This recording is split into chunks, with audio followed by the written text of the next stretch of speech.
Welcome to Divine Earth School, the place where high achievers and spiritual seekers come to express, explore, and expand in their divinity, where I talk all things health, wellness, life, business, and spirituality. So let's dive in. Hello, hello, hello, Mosaic Souls. Hey, Mosaic Souls, this is RachaelAlexander, artist and Mosaic Soul mentor, aka spiritual teacher and artist with flair, aka transformational life and business and wellness coach. And today I wanted to talk about how to motivate yourself when things get tough. So this is really, really potent, especially when you are trying to achieve a certain result in your life, or you're just feeling really down or beaten down, and you feel like you've just sort of, maybe you're exhausted or you're just tired and you just have no inner strength to like move forward with what you want to create in your life. These tips are really going to kind of help you get back to your center and start moving in the direction of what you want. So tip number one is to remember, I always start with this, remember that you create your own reality. And if you're joining me live, feel free to say hi in the chat. But remember that you create your own reality, right? And what I mean by that is that any time we're experiencing tough times, or we're experiencing, what we perceive to be as hard, or life is, the circumstances that we're experiencing in our life is not what we want, right? At the end of the day, it's not to place blame on ourselves, but to recognize from a higher state of consciousness that indeed we are the master player in our own stage plays, right? So we are, I can't remember the Harlequin or whatever. We are the people, maneuvering the players in our lives, right? So we can shift at any point in time, and that's the main reason why I wanted to put this tip in there. Remember that you create your own reality. The second tip is ask yourself, what is my desired outcome? And secondly, what will I experience, or why do I want this desired outcome? So what do I want and why do I want it, right? What do I want and what will this feeling, or what will having this thing, or being this thing, or achieving this thing, or getting this thing bring me? How will I feel afterwards, right? And the reason why you want to like incorporate this in this step is because a lot of times we set goals or intentions or things like that, and we totally forget why we're doing it. And so we get caught up in the hustle and bustle of things, and we forget that one, life is a journey, but two, we forget the thing that we're moving towards and why, and the feeling state that we're trying to achieve once we have this thing. And the key about this, which is really like a deep thing, is understanding that when you step into the feeling state of already having what you want, and to feeling what it feels like to already be what you desire to be, or have what you desire to have, or do what you desire to do, in this feeling state, you can then start to move into step number three, is ask yourself, what energy do I want to play with? What energies do I want to play with, right? And what I mean by this is I kind of categorize them in masculine versus feminine, but you can also categorize this as allowing or efforting versus allowing. Now, neither is right nor wrong. It's just however you want to play on the planet, right? So with manifestation, or creating what you want in your life, right, we're always operating in one of two energies, really. We're either efforting and we're creating from our thoughts and using our logical mind, and then making a plan, writing down the steps, and then executing on the plan, right? That's more of the masculine, logical side of ourselves, right? There's nothing wrong with that. It's beautiful. It's what's worked predominantly on the planet. But there's also this other energy, which is more so the feminine, what I like to call the feminine, or the divine feminine, or the allowing energy, where you shift into the vibrational state of what you want, like we did in step number two.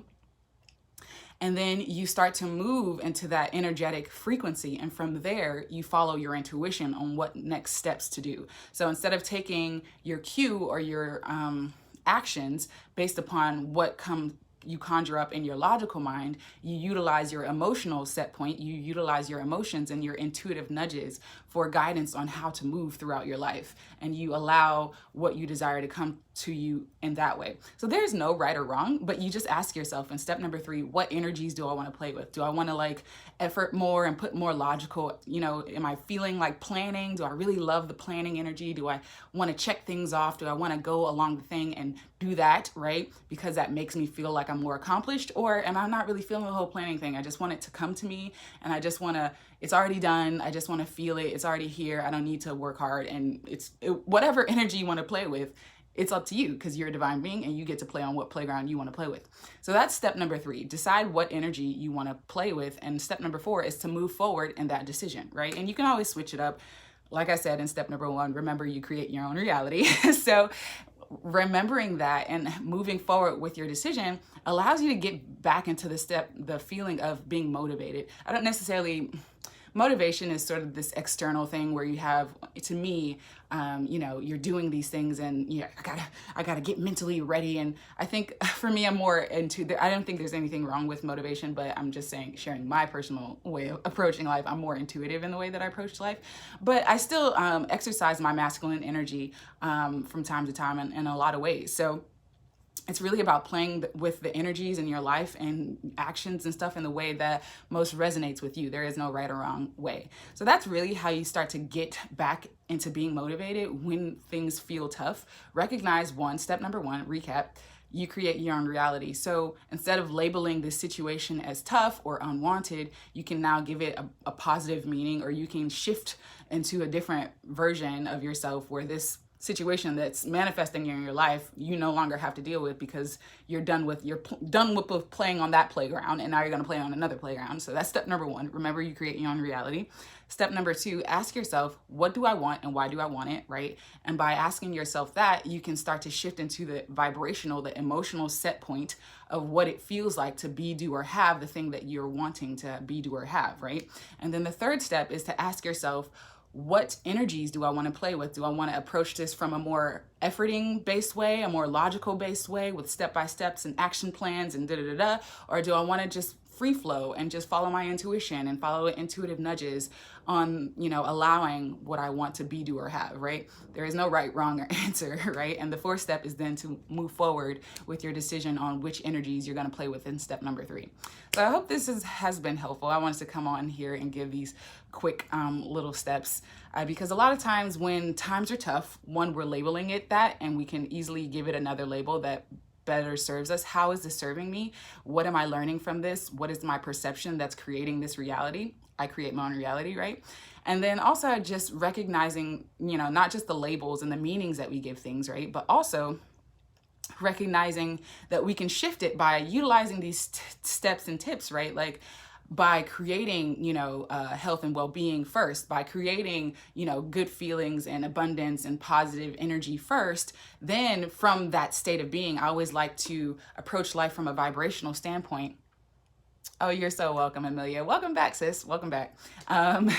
But one of the things is understanding that when we approach our lives from a vibrational standpoint first, we actually empower our decisions better, because instead of approaching things from like, oh, God, why is this so hard? We are approaching life from a victim mentality when we approach life like, oh, life is hard. I have to get myself motivated. No, remember, step number 1, you create your own reality, right?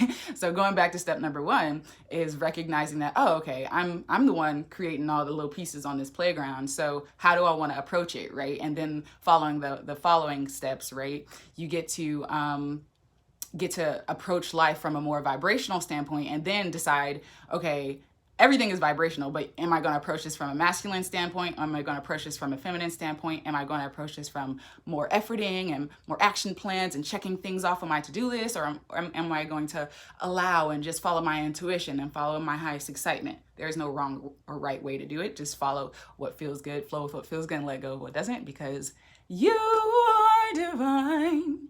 You are a divine being, and your soul knows exactly what you've come to explore and experience.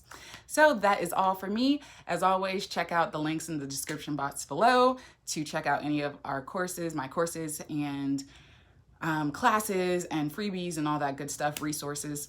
And remember, what you conceive is what you'll receive, what you expect is what you'll get, and however you feel is what will become real for you. So vibrate higher, and I will chat with you guys next time. And thank you, Miss Amelia. Thank you for showing up live with me. I appreciate you watching this content, and all of those of you who will watch this content. You guys have a wonderful rest of your week. Peace, love, and light.